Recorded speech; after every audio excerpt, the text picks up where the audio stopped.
allora eccoci qua, ritornati in studio, buonasera, nuovamente buonasera ai nostri telespettatori che ci seguono da casa e benvenuti nello studio di TV7 Match. E torno a salutare i nostri ospiti, buonasera al professor Patrizio Zanella, docente di storia, buonasera al professor Leonardo Raito, docente di storia contemporanea all'Università di Padova e sindaco, e buonasera a Damiano Fusaro, anche lui sindaco e anche storico. Allora, John Fitzgerald Kennedy. Figura complessa che ha segnato un'epoca, ma è un'epoca in cui convergono tre figure. Cioè John Fitzgerald Kennedy, poi Khrushchev e poi Giovanni Paolo II. E sono tre figure effettivamente che all'inizio del 1960, 59 per Giovanni XXIII, segnano un'epoca. E allora io comincerei col primo contributo all'elezione di John Fitzgerald Kennedy e qual è il suo profilo e qual è la sua, diciamo, prima mossa da presidente degli Stati Uniti. It certainly appears that the 34th man, John Fitzgerald Kennedy, engulf all humanity in planned or accidental self-destruction.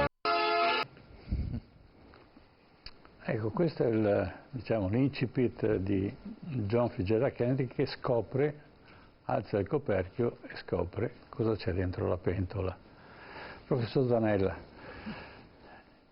si sa molto di John Fitzgerald Kennedy e non si sa niente di Eisenhower, che è il suo predecessore, nonché grande generale del secondo conflitto mondiale, e quindi ha passato 8 anni, diciamo, dove non è apparso molto sui giornali, nella televisione dell'epoca, nel mondo dei media. E come mai? Beh, va detto subito che Eisenhower, la presidenza appunto durata 8 anni, è la presidenza non di un politico ma di un uomo che aveva combattuto la guerra, quindi di un generale. Aveva superato quello che poteva essere sembrato un periodo molto combattuto appunto per gli Stati Uniti. C'era stata però verso la fine degli anni 50 c'era stata ancora una recessione, l'America si trovava ancora in difficoltà sotto il profilo economico nonostante la depressione precedente, e la presidenza invece di Kennedy inaugura un'era, si può dire proprio un'era di aspettative, di cambiamento, di novità, che era sostanziata anche dalla sua giovane età. Ricordiamo, 43 anni, il presidente più giovane insediatosi dopo Roosevelt, ma che era diventato presidente solo perché era stato ucciso McKinley. E quindi abbiamo nella figura di Kennedy l'aspettativa di tanti sogni che l'America coltivava. C'è un'indagine della fondazione Rockefeller che dice che l'America degli anni 60 era il paese più ottimistico del mondo. Tanta era l'aspettativa, così, il cambiamento che era attribuita a questo nuovo presidente. Il carattere del presidente influisce anche sulla psicologia della gente. Ricordiamo Roosevelt, il New Deal, no? Quindi ha risollevato, quindi la psicologia aiuta anche nell'economia. E sostenuto, dobbiamo dire, sostenuto in questa ventata di giovinezza dalla donna che aveva a fianco. Jacqueline, con la sua cultura francese, i suoi modi che importa alla Casa Bianca, perché fa addirittura arrivare cuochi francesi, sì, inaugura quella che è una sensibilità aperta anche al mondo della cultura, intellettuali. Quando mai si era visto alla Casa Bianca un'efflorescenza così culturale di personaggi di questo calibro? E quindi la giovinezza di Jacqueline insieme al logos, ricordiamo il logos, il comunicatore per eccellenza, che della parola Kennedy aveva fatto il suo mantra, ecco, come si dice, determina anche tutta questa attenzione sul piano sociale e economico, ma soprattutto della politica estera. Raito, ma è veramente psicologia questo cambiamento economico o c'è un cambiamento diverso all'interno della finanza americana? Ma allora, un approccio diverso assolutamente c'è e Kennedy direi che lo cavalca in modo straordinario, soprattutto grazie a questo grande potere, questa grande capacità comunicativa che riesce a mettere in campo dal momento dell'elezione in poi. Partiamo da questo punto di partenza, secondo me. Si parlava prima di Eisenhower e si parlava di Kennedy, due personalità molto diverse anche per questa capacità di apparire in pubblico e di dimostrarsi trascinatori o esempio di quello che è stato e che era un nuovo sogno americano. Devo dire che Kennedy... Scusatemi, sì. Però il sogno americano si concreta facendo le cose. Qual è la differenza? Diciamo, qual è la manipolazione diversa dell'economia americana sotto Kennedy? Kennedy, sappiamo, grande famiglia, suo padre grande speculatore, ha fatto i soldi con la mafia, con tante altre cose, ma poi i soldi bisogna farli, non basta soltanto la speranza. La speranza è un incipit, dopodiché bisogna tirarsi sulle maniche e andare. Qual è stata la differenza sostanziale che ha cambiato? Allora, io credo che sia in politica interna che in politica internazionale Kennedy fu un forte sostenitore di investimenti relativi alla crescita. Se pensiamo ad esempio all'inseguimento della corsa allo spazio, provocò senza dubbio moltissimi investimenti da parte del governo in un programma che era per certi versi avveniristico e per altri anche ottimistico. Sì, ma... però lo spazio è, diciamo che è un indirizzo chiuso, non aperto al mercato, cioè c'è un investimento, però è... prego. Sì, diciamo che sotto il profilo economico le scelte di Kennedy si rivelano brillanti. Ricordiamo, almeno per il suo biennio, ricordiamo che si trovava con una disoccupazione al 6%. Dopo la conduzione delle politiche di economia, lui lascia un'America, per l'effetto tragico che sappiamo, lascia un'America con questi dati: la crescita del 5,6% del prodotto interno lordo, la disoccupazione scesa sotto il 5% e soprattutto era riuscito a fermare l'inflazione al 1,3. Sono gli elementi che caratterizzano la politica economica, purtroppo inimicandosi anche il mondo dell'industria. Ma qual è la chiave? Ma allora lui aveva tentato anche tutta una riforma a livello fiscale, con un tentato, insomma, un abbassamento delle tasse, sì, e soprattutto anche a livello internazionale per quanto riguarda le esportazioni, creando con il mercato europeo, cercando sempre più dei rapporti per riuscire a esportare il prodotto americano. Un'America appunto arrivava da un periodo di recessione e quindi questo è un nuovo tentativo. Dopo è anche vero che nonostante una certa maggioranza a livello di congresso, comunque alcune delle riforme che Kennedy aveva provato a portare avanti non riuscirono ad entrare. Non ci fu tempo per farlo. Non ci fu il tempo per farlo. No, ma una cosa fondamentale: quanti soldi spendeva per il riarmo Eisenhower? Il 50% del bilancio. Kennedy ci fa un taglio. Perché? Quello. Perché Eisenhower spendeva tanti soldi in riarmo? Siamo nella guerra fredda, ma non è giustificato che abbiano prodotto 25.000 bombe atomiche, che se le usavano tutte questo pianeta non ci sarebbe neanche più, avrebbe un'orbita un pochettino diversa, no? Noi saremmo scomparsi. Allora perché si costruivano le bombe atomiche? Prego. Allora, sicuramente il famoso detto latino si visse pacem parabellum, no, lo tenevano anche, queste le raccontiamo a scuola. Le raccontiamo, insomma, ecco. Questa parte. Allora le spiego, perché la bomba atomica era brevettata. È come la questione del farmaco adesso, no? Che arriva prima, prende un sacco di soldi. Allora, produrre bombe atomiche lo Stato pagava e i privati si arricchivano. Il meccanismo americano è sempre questo: non ci sono produttori di armi come abbiamo avuto noi, che producono, cioè lo Stato ha una sua fabbrica di armi o una sua fabbrica di qualcosa, e quindi l'Agip, quindi produce petrolio eccetera. In America non c'è, sono tutti privati. Quindi secondo come gira e naturalmente secondo la preparazione che aveva Eisenhower, lui diceva la guerra è quella vis pace parabellum, però non puoi vivere solo di parabellum, no, cioè preparare la guerra, bisogna anche mangiare tutti i giorni, e questo era un po'.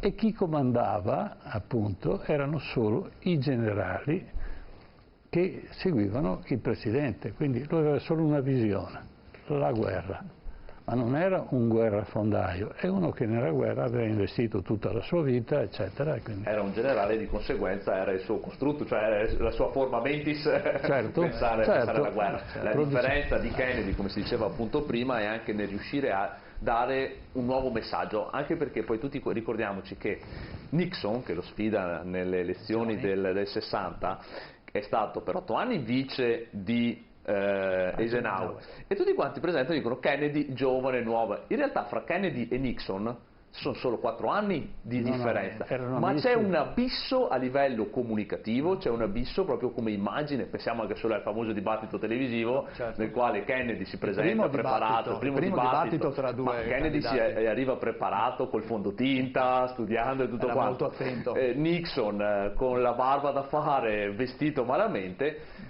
risulta ovviamente meno impattante di Kennedy. Ecco, aggiungiamo un altro elemento, a mio avviso, sì, questa corsa alle armi, ma soprattutto l'insistenza americana era dettata anche da altri due aspetti. C'era l'ossessione per l'espansione socialista. I timori erano reali di un comunismo che stava dilagando, che stava avanzando, quindi questa è un'ossessione di Eisenhower che in qualche modo eredita Kennedy. Certo. E poi noi siamo in pieno periodo del maccartismo. Chiaro. E poi Kennedy è bravo in questo senso a impossessarsi del concetto di sicurezza del proprio Stato, della propria patria, e poi con uno dei suoi discorsi dice che l'America su questo tema, ma su questo argomento e su certi altri, dobbiamo essere primi.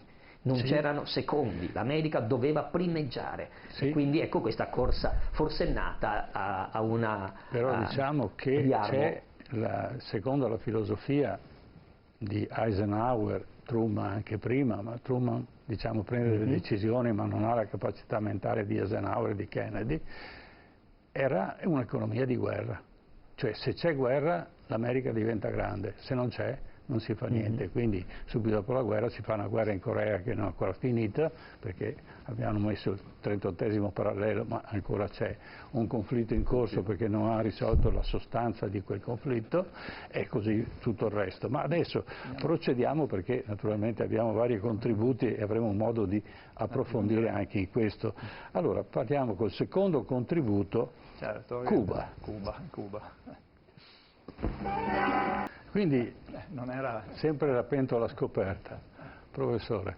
Si può dire che per Kennedy Cuba è un esordio che rivela tutta la sua incompetenza, proprio si può dire questo. È anche un'eredità. È un'eredità sicuramente presa da Eisenhower, ma l'ascolto dei suoi consiglieri lo tradiscono per certi aspetti. Lui imparerà a non ascoltare più né la CIA né i suoi più stretti collaboratori dopo questo fiasco. Ma Cuba mostra al mondo la fragilità del nuovo presidente, e questo ringalluzzisce chi? Il suo nemico maggiore, Khrushchev. Khrushchev capisce che ha di fronte un giovane inesperto e che ha dato segni di una certa incertezza. Ma perché ha questa opinione di Kennedy? Lui viene fuori da un conflitto molto più grande. Cioè, da Stalingrado, lui ha gestito tutta la battaglia, buona parte della battaglia, l'ultima parte della battaglia di Stalingrado. Ha un altro pedigree. Dice questo ragazzino cosa sa della guerra. Ecco. E questo autorizzerà a giocare d'azzardo Khrushchev. Cioè la costruzione del muro di Berlino è una mossa azzardata che fa Khrushchev sapendo bene che l'America non sarebbe intervenuta. Si limitano solo, gli americani che hanno il settore ovest a Berlino, si limitano solo a rafforzare il proprio quartiere, ma i berlinesi, i tedeschi in questo caso dell'ovest, si sentono quasi traditi nel non intervento americano, ma questa debolezza apparente renderà più prudente, più saggio Kennedy poi nelle ulteriori situazioni, perché poi si riscatterà l'anno dopo con la crisi dei missili. Perché gli americani, gli inglesi e i francesi che avevano perso la guerra però si sono infilati all'ultimo momento con il generale de Gaulle, sono a Berlino, ma Berlino è stata conquistata dai sovietici. Lì la questione di Berlino va inquadrata proprio nell'esodo massiccio non è e stata costante. Una generosità dei sovietici nel cedere una parte, difatti Berlino era un'enclave della Germania dell'Est. Sì, per arrivare sì. a Berlino c'era solo una strada, un'autostrada, se chiudevano quella Berlino, come hanno fatto poi, era isolata. Sì. Il gioco comunque si muoveva fra questi due personaggi, gli altri come comprimari stavano a vedere chi mostrava di più i muscoli. Questa era la strategia di quel momento. Io a volte mi rifaccio le domande della storia. I russi erano così cattivi? A parte che erano comunisti, quindi un sistema che andava contro un altro sistema. Qui siamo all'ideologia e alla finanza. No, la finanza si fa così o la finanza si fa colà.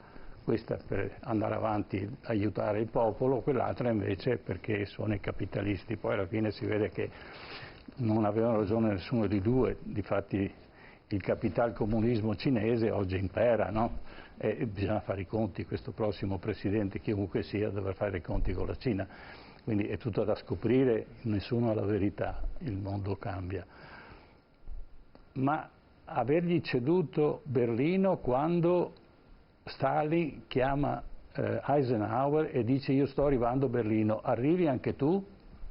E Eisenhower dice no, vai avanti tu, perché la tattica degli americani e degli anglo-americani è lasciare sulla schiena dell'Unione Sovietica tutto il conflitto, quindi poi alla fine dice venite anche voi, vi diamo una parte di Berlino, Berlino era un simbolo, no?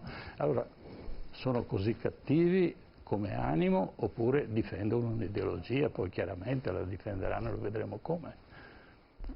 La conquista di Berlino nei calcoli americani avrebbe comportato, si calcola almeno la perdita di 200.000 soldati, ipoteticamente. Quindi lo lasciano fare all'Unione Sovietica. Li lasciano fare all'Unione Sovietica perché questo è il costo in termini di perdite umane che i russi non gli pare neanche vero di poter salire sulla porta di Brandeburgo e metterci la bandiera, metterci il copyright di una conquista che doveva essere poi totale, anche doveva consentire un'ulteriore avanzata. Sì. Allora, abbiamo un break pubblicitario. Allora, anticipiamo il prossimo. Certo. Quindi parliamo di un altro segmento che è il Laos. E nel prossimo contributo e intanto procediamo. Ci spostiamo in Oriente. A tra poco, dopo la pubblicità.